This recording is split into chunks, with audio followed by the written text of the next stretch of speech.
paglalakbay ng inyong diwa.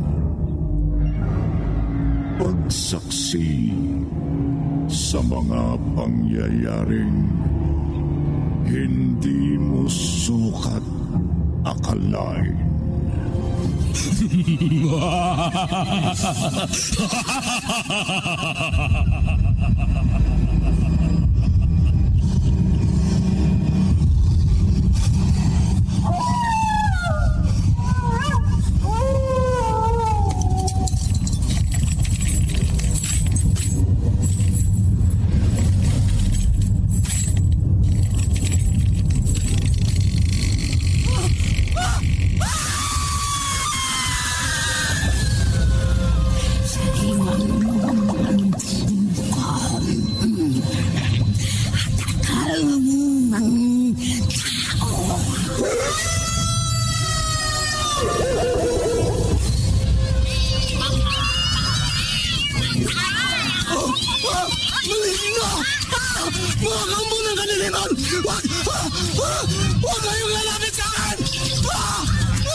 Mga kababalaghang hindi kayang tanggapin ng inyong isipan, nagaganap tuwing sasapit ang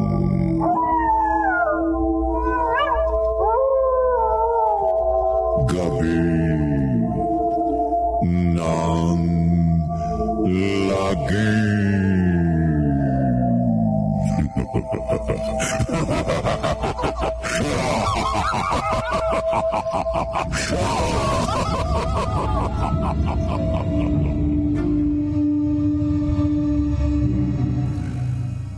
Magandang gabi, kaibigan.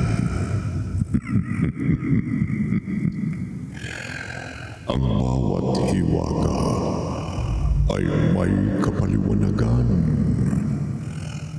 at bawat kalakiman ay may hangganan.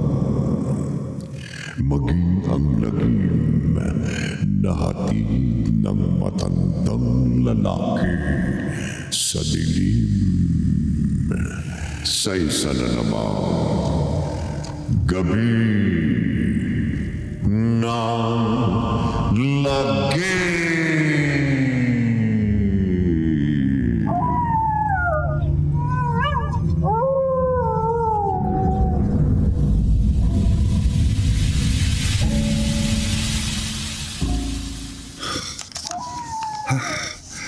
Nakakakilabot naman ang alulong ng asong yun sa malayo.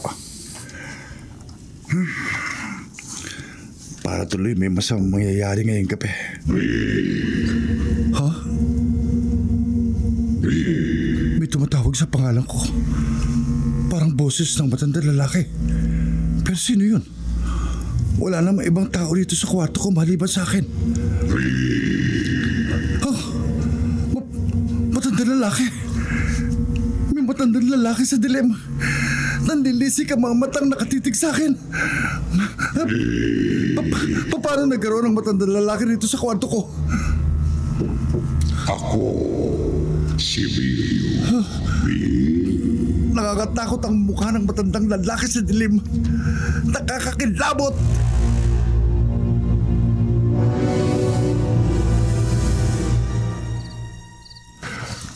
Ara, pwedeng dito muna ako sa kwarto mo? Ha? Kuya, nanginginig ka sa takot. Sabi ko nga sa'yo, napatakbo ko dito sa kwarto mo at ginising kita dahil nakakita ko ng matandang lalaki sa dilim sa kwarto ko. Ano? Matandang lalaki sa dilim? Oo. Kitang-kita ko ang kanyang mukha. Matandang lalaking nalilisik ang mga mata. Nakangising nakatitig sa akin. Mahaba ang kanyang buhok. May bigote at balbas. Nakakatakot ang kanyang mukha. Sinong matandang lalaking yun? Hindi ko siya kilala. Pero kilala niya ako. Tinatawag niya ang pangalan ko. Paano naman magkakaroon ng matandang lalaki sa dilim sa kwarto mo? Ewan ko, hindi ko alam. Nambuksan ko ilaw, bigla na lang nawala. Paalam natin kina mama at papa, kuya. Wala sila rito sa bahay. Nakipaglamay sila sa isang kaibigan na papa na namatay. Ay, oo nga pala. Bago ko natulog, umalis sila. Malamang mamaya pa sila umuwi. O dinisingin natin yung kasambahay. Natatakot akong bumaba sa kwarto ni Nati. Madilim dun eh. Takot ka sa dilim? Dito na muna ako sa kwarto mo. Ayokong magbalik sa kwarto ko. Ayoko nang makita ang matandang lalaki sa dilim. Baka mamatay ako sa takot sa kanya. Vic, kausap ng mama mong namatayan sa loob nitong punerarya. Kaya ako nang lumabas at sumagot sa'yo. Mabuti na kontak ko po kayo kagad sa cellphone, Papa. Hindi ko yata mapaniwalaan ang sinasabi mo. Totoo po yun. Paano magkakaroon ng matandang lalaki sa kwarto mo? Hindi ko po alam. Patinawagan ko kayo para umuwi na kayo ng mama. Anak, baka nananaginip ka lang. Hindi po. Umuwi na kagad kayo. Para kayo mismo ng mama makakita sa matandang lalaki sa dilim. Vic, walang matandang lalaki sa dilim rito sa kwarto mo. Pero meron kanina, Ma. Anak, wala talaga kami makita rito sa kwarto mo na gaya ng sinasabi mo. Pa, hindi ko po alam kung bakit nawala. Pero kaninang nag-iisa ako rito sa kwarto ko. Talagang nakakita ko ng matandang lalaki. Malalim na ang gabi, Vic. Matulog na tayo. Oo nga. Doon na muna ako sa kwarto ni Ara matutulog. Maliit ang kama ng kapatid mo. Sa higa ko matutulog. Ha? Maglalatag na lang ako doon na higaan ko. Mahirapan ka makatulog doon. Hindi na po paling mahirapan ako sa pagtulog. Huwag ko lamang makita uli ang matandang lalaki sa dilim. Mabuti dumating ka kagad, Dina. Akala ko kung ano na ang dahilan at bigla mo akong pinapunta rito sa inyo. Huwag kang ngumiti o magtawa. Hindi biro ang sinabi ko sa'yo. Mahal, baka totoo naman ang sabi ng papa mo. Nananaginip ka lang kagabi. Hindi. Kilala mo ko. Mahigit 3 years na tayo. Alam mong hindi ako nagkukwento ng hindi ko muna napapatunayan. Pero mahal... Maniwala ka sa akin. Talagang nakakita ko kagabi ng matandang lalaki sa dilim. Vic? Hindi ako matatakot kung hindi totoong sinasabi ko. Okay. Naniniwala na ako sa'yo. Kailangan maniwala ka sa akin, Dina. Para matulungan mo kung makagawa ng paraan. Para magkaroon ng paliwanag ang nakita ko. Oh, sige, sasangguni ako sa isang espiritista. Kapag hindi nagkaroon ng paliwanag ang misteryong nakita ko, baka masiraan ako ng bait. Wala akong kilalang fake dealer, Dina. Ate Roda, baka matulungan mo ko. At saka hindi ako naniniwala sa ganun. Nasanay ka na kasi sa trabaho mo bilang policewoman na madalas kang makaengkwentro ng mga fake na espiritista. Bay, huwag mong sabihin na isang gaya mong mataas ang pinag-aralan at nagtatrabaho sa isang maunlad na kumpanya, maniniwala pa sa mga kababalaghan. Kasi si Vic naniniwala. Ay nako, isa pa yung boyfriend mong yan, oo. Edukado siya, bakit? Dati naman hindi naniniwala sa mga misteryo si Vic. Nagtaka nga ako kung bakit biglang-bigla siyang naniwala. Hindi kaya nagka-problema lamang siya sa'yo, ha, Dina? Ha? Oh, bakit napunta sa akin ang usapan, ate? Paano? Madalas kasi busy ka sa trabaho mo. Baka hindi mo na naasikaso si Vic, kaya naghahanap ng atensyon mo. Ate, hindi si Vic ang uri ng taong magtatahi-tahi lamang ng kwento. Ay naku, siyempre, mahal mo siya, no? Kaya pagtatanggol mo. Hindi naman sa ganun. Di na pa yung kapatid, ah. Huwag mo na lang pansinin ang hiwagang sinasabi ng boyfriend mo. Maabala lang yung isip mo sa isang walang kabuluhang bagay.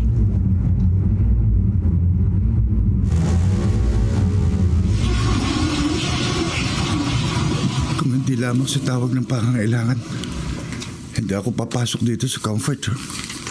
Malalim na kasi kape. Ayun na naman ang nakakakilabot talulong ng aso na parang nagpapadya ng masama mangyayari. Magmamadali nga ako sa paghuhugas ng mga kamay para makalabas na ako dito sa CR at makabalik na ako sa kwarto ni Ara. May Tumatawag na naman sa akin ang boses ng matandang lalaki. Ang matandang lalaki. Nasa labas ng banyo. Sa dilim. Kahit saan madilim, maaari ako lumitaw at magpakita sa'yo. Sino ka? Tawagin mo na lamang akong Manggil. Isang makapangyarihang espiritu na hindi magkaroon ng katahimikan sa dakong panahon. Kaya nagbalik ako rito sa lupa upang maghasik ng lagim. Bakit ka nagpapakita sa akin? Kahit saang madilim, maaari akong lumitaw. Kahit kalim, maaari akong magpakita. Ikaw ang napinig kong unang pagpakita dahil namuti kang tao at religyon. Huwag mo akong takutin.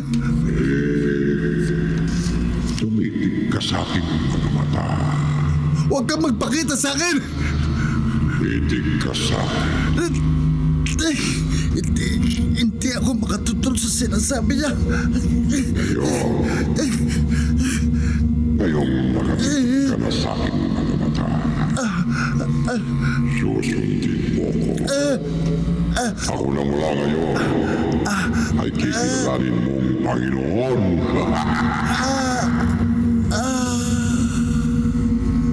Opo. Susundin kita, Panginoon. Alipin ang tabi. Alipin na susunod sa lahat kong utos. Susundin mo ko, Vic.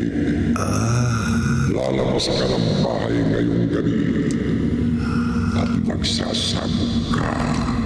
Alabim mo.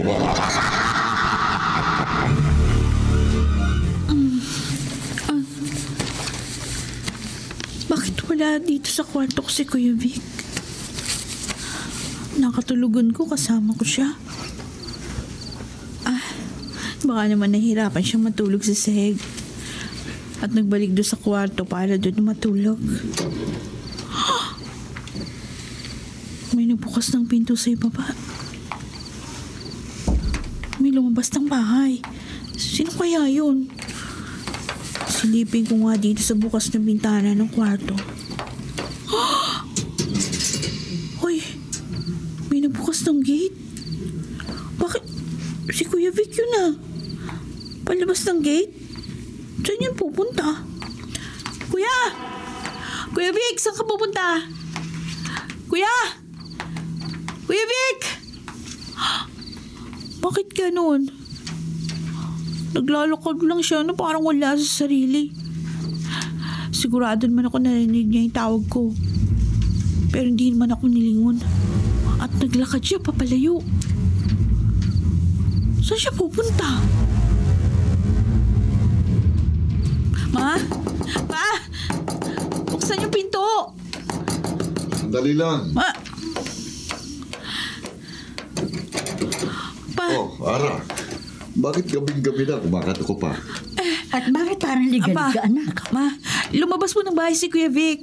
Lumabas? Opo. Sa ganitong oras ng gabi? Opo. Naglakad po siya papalayo. Saan siya pupunta? Hindi ko po alam. Tinawag ko siya pero hindi naman ako pinansin. Parang wala sa kanyang sarili. Baka kung saan magpunta si Vic. Baka may masamang mangyari sa kanya.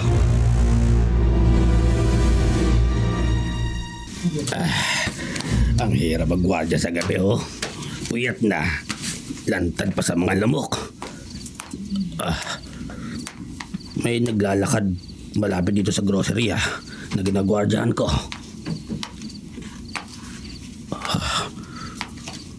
Huminto siya malapit sa akin. Hoy, Brad! May kailangan ka ba? Brad! Bakit mo ako sinakal? Huwag! Bitiwa mo ang leg ko!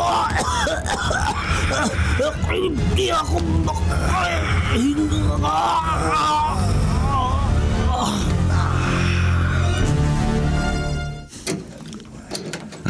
Mila, Oh, Rudy, bakit hindi mo kasama umuwi si Vic? Papa!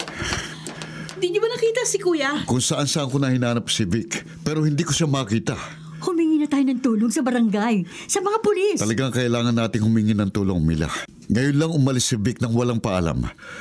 At mapanganib sa panahon ngayon ang maglakad mag-isa sa kalye sa ganitong 10 oras ng gabi. Lubhang mapanganib. Ano ka, Dina? Umalis sa bahay nila si Vic sa ganitong oras ng gabi? Oo raw, Ate Roda. Yun ang sabi ng mama ni Vic. Kaya ginising kita. Saan daw nagpunta yung boyfriend mo? Hindi alam ng parents niya. Akala nga nila pinuntahan ako ni Vic. Kaya nila ako tinawagan. Mukhang may nangyayaring hindi maganda sa boyfriend mo, Dina. Ate, magpapatulong sana ako sa'yo. Baka may kung anong sakit si Vic. Hanapin natin siya. Gusto mo? O sige, sasamahan kita sa paghahanap sa boyfriend mo. Kung gabi kasi, nagkalat ang mga masasamang tao.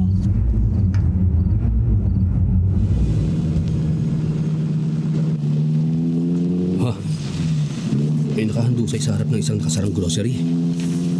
Mukhang may nangyaring hindi maganda sa lugar na ito.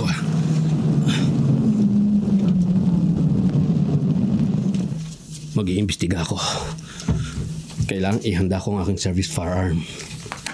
Baka may mga masasamang loob na nagtangkang pasukin ng grocery. Kaya nakahandusay ang gwardiya dito. Wala namang sugat itong gwardiya. Pero patay na siya. May isang lalaki sa di kalayuan. Naglalakad palayo. Hoy! Sandali lang! Hindi pinansin ng lalaking yun ang pagtawag ko. May kinalaman kaya siya sa pagkamatay nitong gwardiya.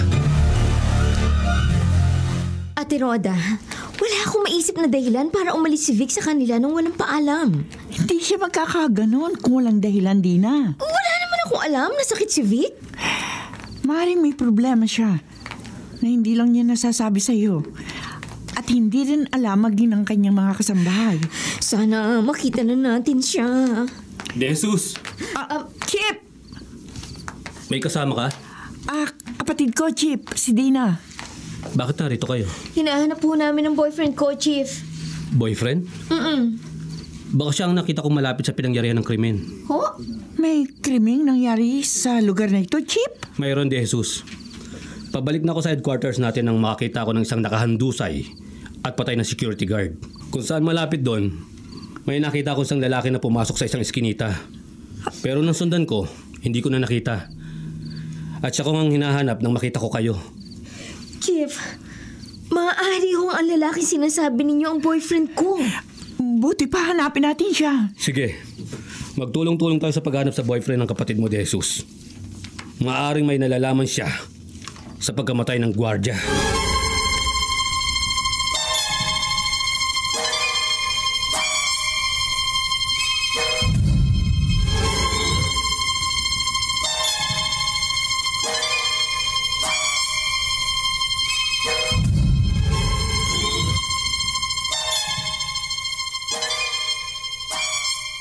Saan naman kaya napupunta si Kuya Vic?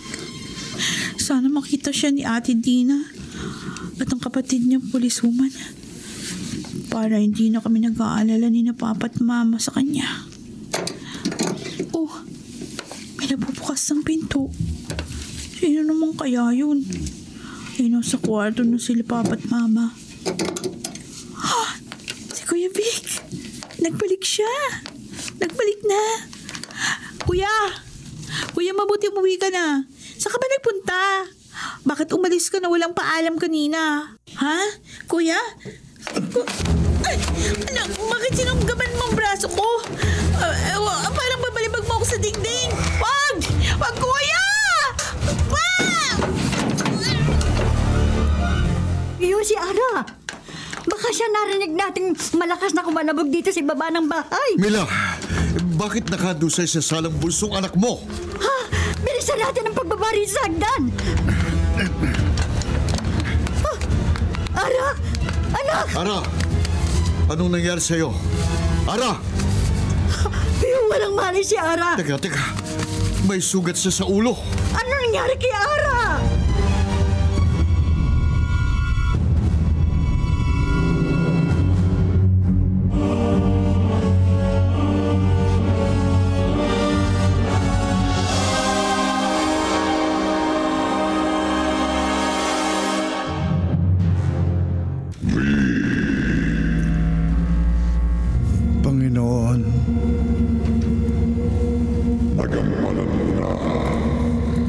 dapat mong gawin sa gabi ito?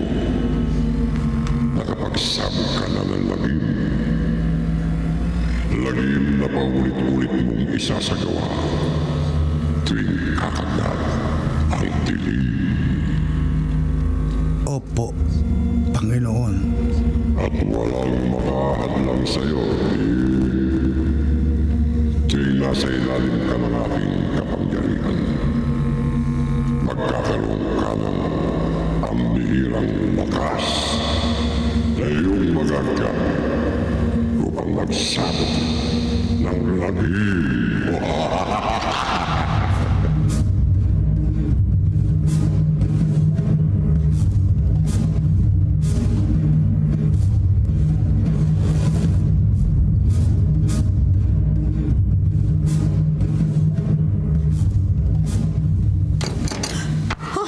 Vic? Ma? Oh, narito ka na pala sa kwarto mo. Bakit po ako narito, Pa? Ikaw ang makakasagot sa tanong mong yan, anak. Ang alam ko, sa kwarto ni Ara ako natulog. Kagabi lumabas ka ng bahay. At kung saan ka nagpunta, hinanap ka namin pero hindi ka namin makita. At ngayong umaga, natutulog ka na dito sa kwarto mo. Hindi ko alam sinasabi niyo, Pa. Ha? Hindi mo alam? Vic, ano ba nangyayari sa'yo? Umalis ka ng bahay at nakauwi nang hindi mo alam?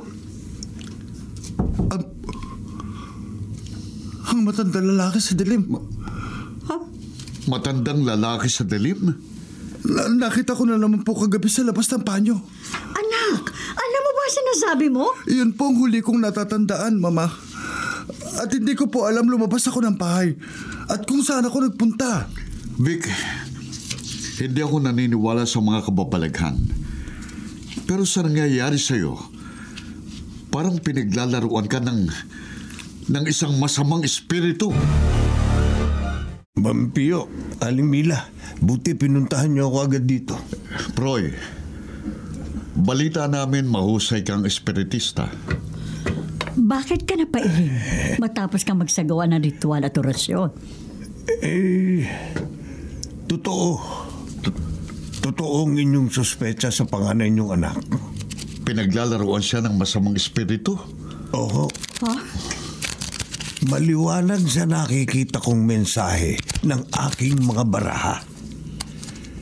Ang mga hindi pangkaraniwang nangyayari sa inyong anak na si Vic ay kagagawa ng isang makapangyarihang espiritu. Makapangyarihang espiritu? Masama at makapangyarihan ho. Kaya nanganganib ang buhay ng inyong panganay na anak. Handa kaming magbayad kahit magkano. Tulungan mo lang ang aming anak. Lubahong mapanganib ang pagtulong na gagawin ko sa inyong anak.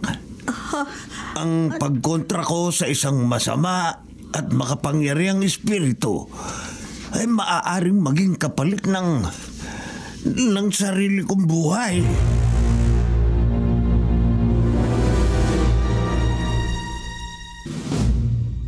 Hindi ko na malaman ang gagawin ko. Huwag kang matakot, Vic. Sa lahat ng oras, lagi akong naririto. Hindi kita pababayaan. Oo. Kapag tinawagan kita, madali ka nakakapunta rito sa amin. Pero paano mo ako matutulungan? Hindi karaniwan ang problema ko ngayon. Mabigat. May huwaga. Naiintindihan kita.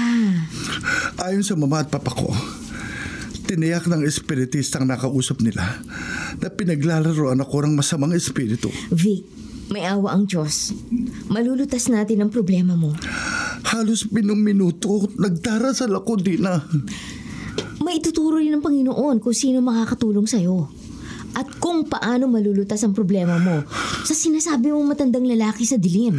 Kailangan malutas agad ang mabigat na problema ko sa masamang espiritu. Natatakot ako.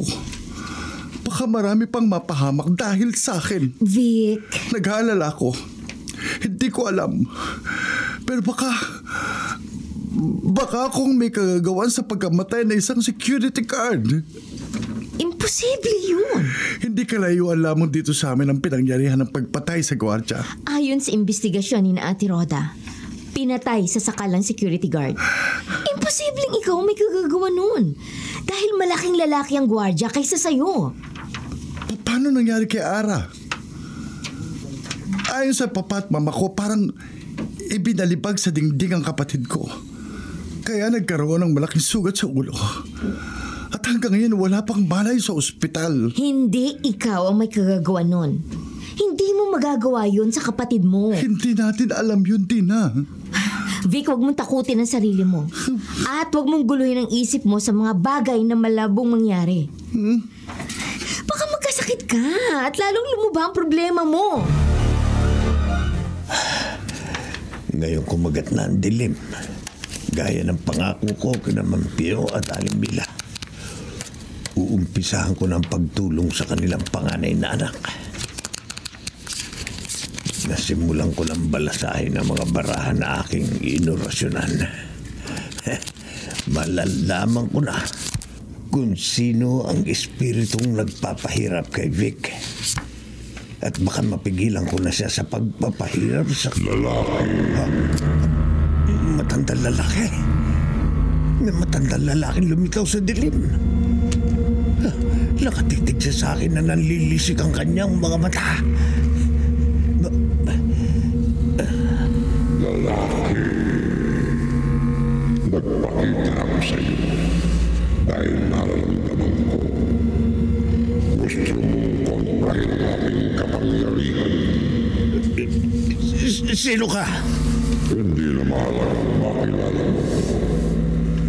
Ang sino mang magtangkang kumalaban sa akin ay mamamatay. Ano itong nararamdaman ko? Habang tinititigan ako ng matalim na matandang lalaki sa dilim, para akong nauupos na kandila. Nangangampos ang paghinga ko. Matitikman mo ngayon ang bagsik ng aking kapangyarihan. Mamamatay ka. Mamamatay ka.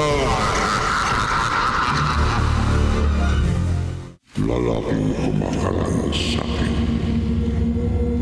Sa pamamagitan ng aking kapangyarihan. Mamamatay ka ngayong gabi.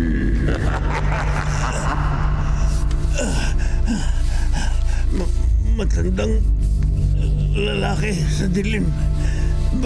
Bakit mo ko papatayin? Hindi ko na patatagan ang buhay.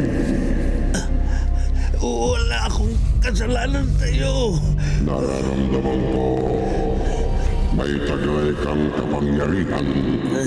Subalit, hindi makahihigit sa kapangyarihan ko.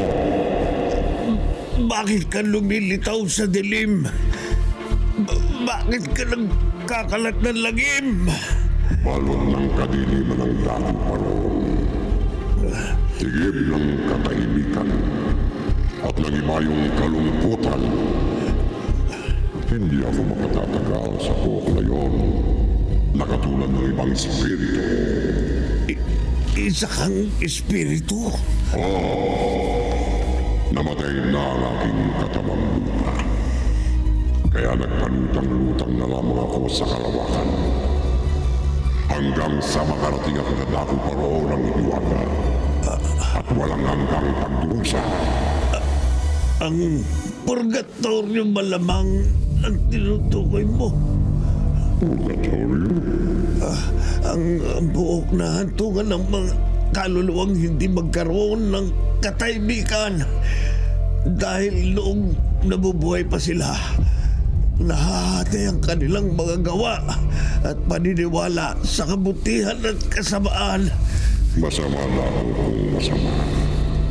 Ang mahalaga, pinakinggan ang aking kahilingan ng Panginoon ng kadiliman. Tumatawag ka kay Satanas. Hiniling ko sa Diablo na pabalikin ako sa lupa na kanya namang pinahulagan kapalit ng aming kasunduan na pagsasabog ko ng lagim. Ngayong maliwanag na ang lahat. Ang ginagamit mo sa paghahasik ng lagim ay kapangyarihan ng kadiliman. Hindi ko na patatagalin ang iyong buhay.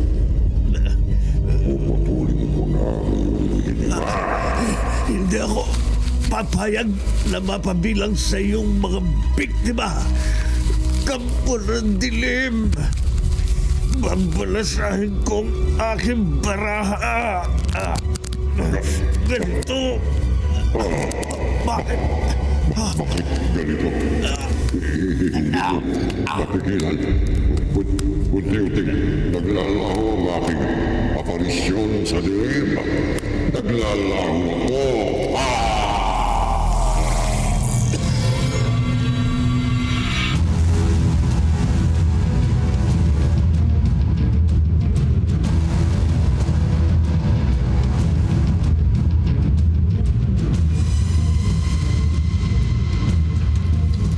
Hindi ka panipaniwala mga sinabi sa'yo ng nobyo mo, Dina. Ate Roda, mismong papa at mama raw ni Vic ang nagsabi.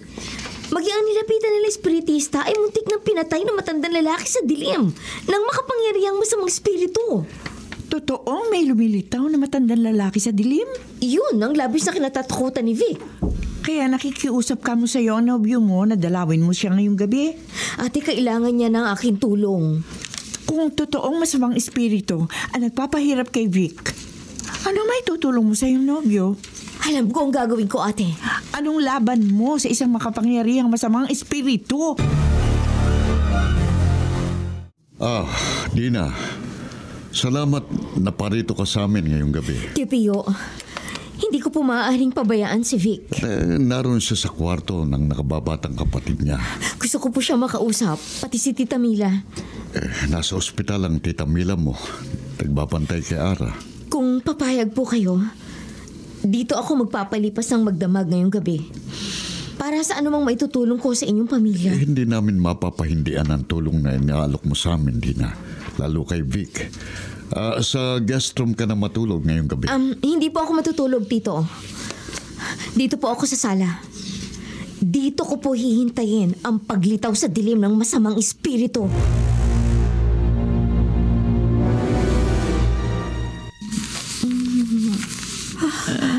Salamat sa Diyos.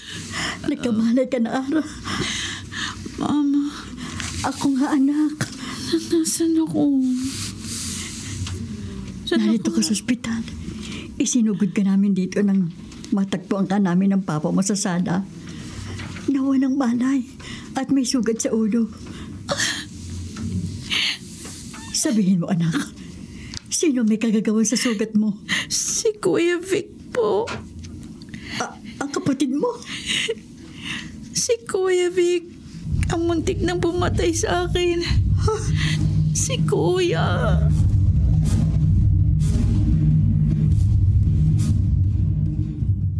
Chip, wala pa rin linaw ang investigasyon ko sa pagkakapatay kagabi sa isang security guard. Magpatuloy ka lang sa pag-iimbestiga, Jesus. Yan talaga ang gagawin ko, Chip. Kaya kahit malalim na ang gabi, magro-robbing pa rin ako malapit sa pinangyarihan ng krimen. Jesus, cellphone mo yung tumutunog. Dina, napatawag ka. Ate Roda, pumarito ka sa bahay ni Vic. Bakit para may kinatatakutan ka? Ate, totoo! Totoo ang matandang lalaki sa dilim! Ha? Nakikita ko sa mga sandaling ito, lumitaw sa dilim ang masamang espiritu! Dina! Hello? Dina!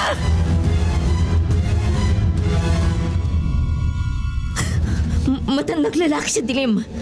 Masamang espiritu! Babae, matapang ka. Ngunit, walang saysay ang iyong tapang laban sa aking kapangyarihan. Bakit ka nagpapakita sa amin? Bakit pinahihirapan mo si Vic? Mabait at religyoso si Vic. At lahat kayong mga Diyos ay pipisalain ko. Papatayin ko. Hindi magtatagumpay ang iyong kasamaan! Wala kang magagawa laban sa aking kapangyarihan. Mas makapangyarihan ang Diyos kaysa alinmang kampo ng kadiliman! Babae, tumitig ka sa aking mata. Titig. Bago mo ako mapasailalim ng iyong kapangyarihan, Gagamitin ko laban sa iyo ang benditadong tubig na kinuha ko sa simbahan! Magiging solusyon, Rangga. Sa akin. Sa iyo, Panginoon. Isasaboy ko itong holy water sa iyo! Masamang espiritu! Isasaboy ko ito sa dilim!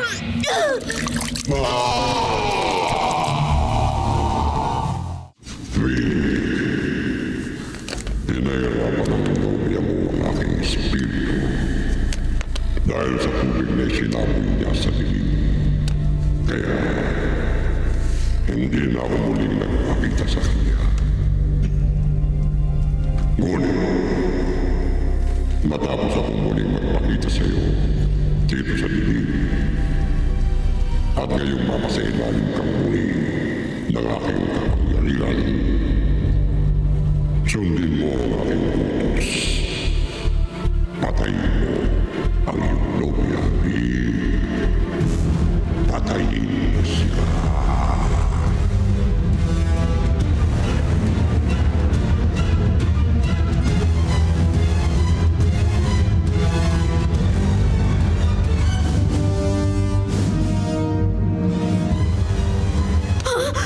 Vic! Bakit parang wala ka sa sarili mo? Bakit parang hindi mo ako nakikilala? Nalilisik ang iyong mga mata! At... Vic, wag! Huwag mo ako sakalin! Iwan mo ang leeg ko! Napakalakas niya! Hindi ko matanggal ang mga kamay niya. Pumipik ka sa leeg ko! Vic, hindi ako makahinga. Huwag mo ako sakalin.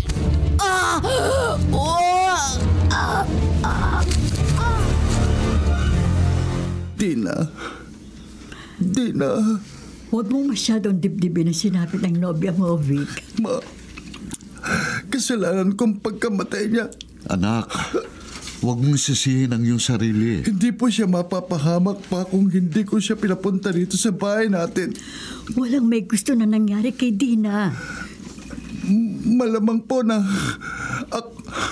ako ang pumatay sa kanya. Paano mangyayari yun? Hindi ko rin po alam pa. Ang tanging natatandaan ko, nagpakita uli sa akin kagabing matandang lalaki sa dilim. At wala na ako ibang matandaan hanggang sa magising ako ngayong umaga. At malaman ko nangyari kay Dina kagabi. Vic, mismong ate ni Dina na nag-imbestiga sa nangyari ang nagsabing napakalakas ang pumatay sa kapatid niya. Halos madurog daw ang lalamunan ni Dina sa lakas ng pagkakasakal sa kanya. Imposibleng ikaw ang may kagagawa nun. Pero sinong may kagagawan, Ma? Wala makapagsabi. Tulog ang kasambahay natin. At ang papa mo, nang mangyari ang pagpatay kay Dina. Dito po sa bahay natin pinatay si Dina. Sino pa ho bang ibang gagawa nun kundi... Vic, kahit anong sabihin mo, hindi kami maniniwalang ikaw ang kriminal. Pa, Anak, naniniwala po ako na ang pumatay sa security guard at kay Dina at ang muntik na ring pumatay kay Ara ay iisa. At iyon, Ma, ay wala pong iba kundi ako. Ako!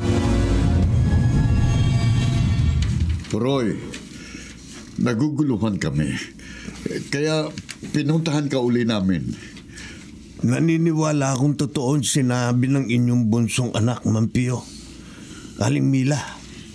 Malamang na nagkakamali lamang si Ara.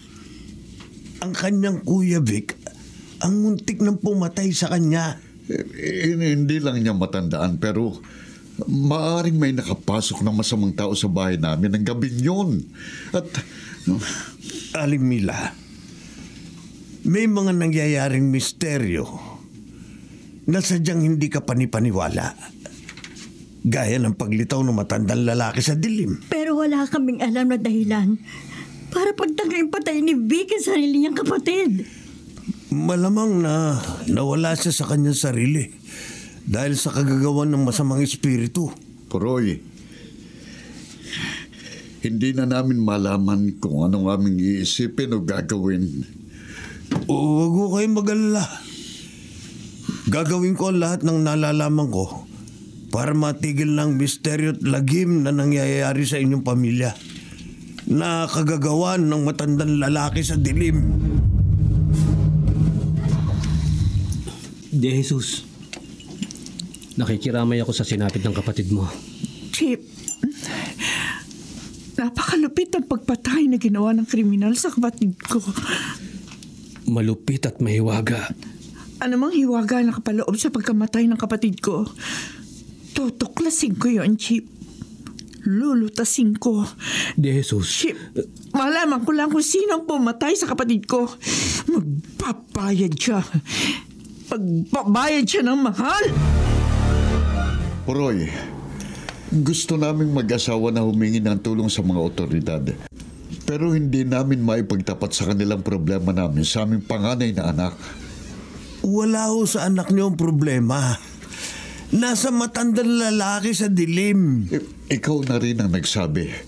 Anumang oras ay maaaring muling magkalat ng lagim ang masamang espiritu.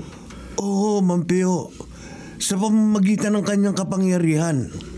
At kung minsan, kinakasangkapan niya ang isang tao para magkalat ng lagim. Gaya ng ginagawa niya sa inyong anak. Magpakita lang sa akin ng matandang lalaki sa dilim. Haharapin ko siya. Wawakasan ko ang kanyang kasamaan. Mga hulugan man ang sarili kong kamatayan. Wala ho tayong kalaban-laban sa kapangyarihan ng kampo ng dilim.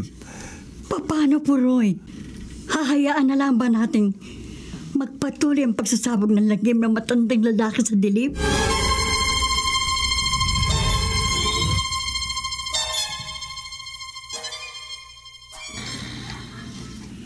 Kagat na naman ang dilim. Pagkakataon ko na naman upang lumitaw sa dilim at magsabog ng lagim. Ngayong gabi, hindi ko na paliligtasin si Vic, ang mabait at relihiyosong binatang yun.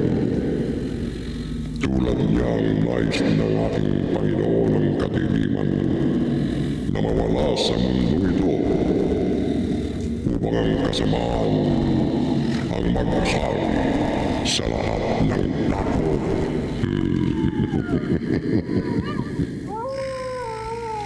Ngayong gabi, muli akong lilitaw sa dilim at sa muli kong pagsasabog ng lagim, titiyakin kong marami ang aking magiging biktima. Marami akong mapapatay.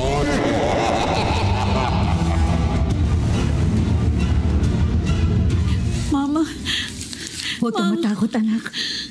Bago ko tayo iniuwi rito sa bahay, pinapunta na namin ng papa mo rito si Puroy. Wala nang maaaring makapanakit sa iyo, Ara. Ano po itong parang mga ugat na kunintas niyo sa leeg ko? Proteksyon mo yan laban sa masasamang espiritu. Wala nang mangyayaring masama sa iyo, Ara. Lalo ba't hindi na namin hahayaan ang mama mo na mapag-isa ka dito sa iyong kwarto. Sasamahan kita rito, anak. Dito na rin po kayo matulog, Papa. Anak, kailangang tulungan ko si Puroy. May gagawin kami ng iyong papa, Ara.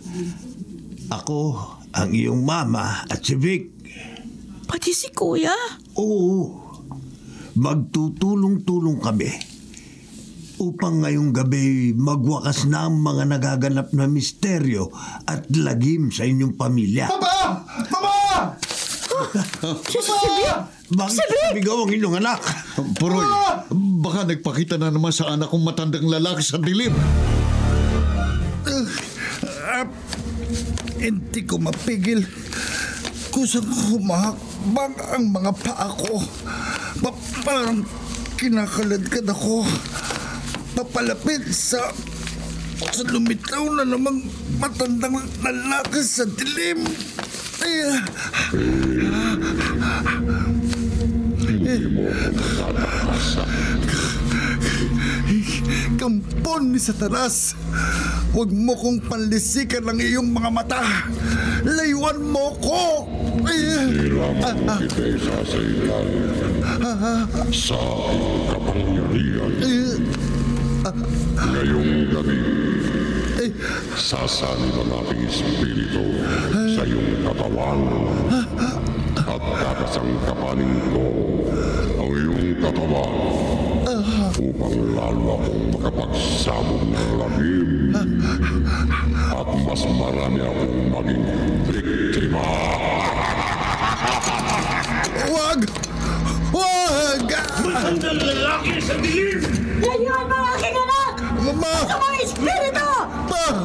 Tutulungan niyo ako! Walang magagawang tulong sa'yo ang kahit sino. Lahat kayo makatitikim ng bagsik ng aking kapangyarihan. Lahat kayo mamamatay. Hindi magtatagumpay ang kasamaan mo! Kampo ng Diablo!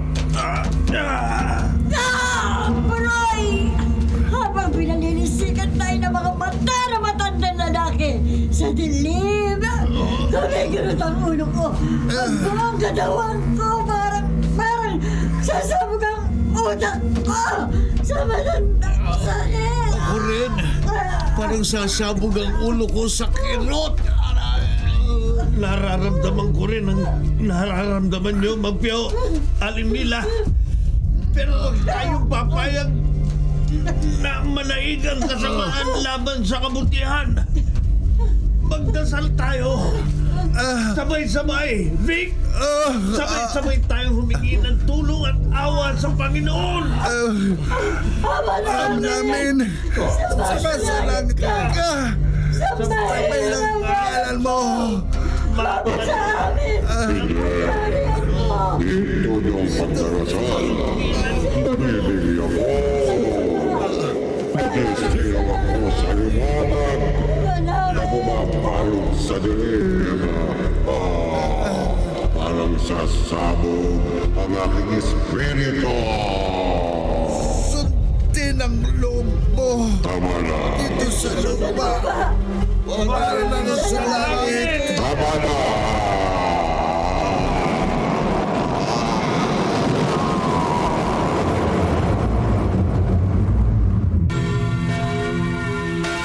Wala na po, Mama.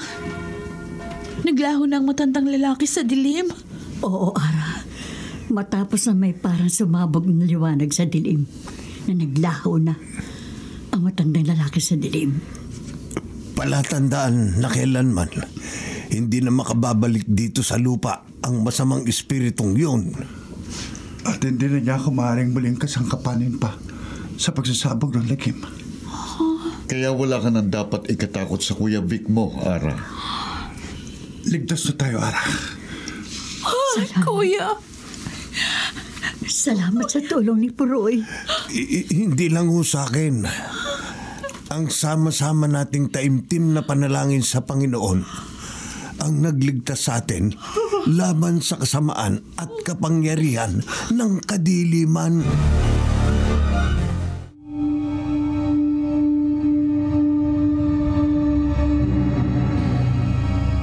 May kapangyarihan ang masasamang espiritu.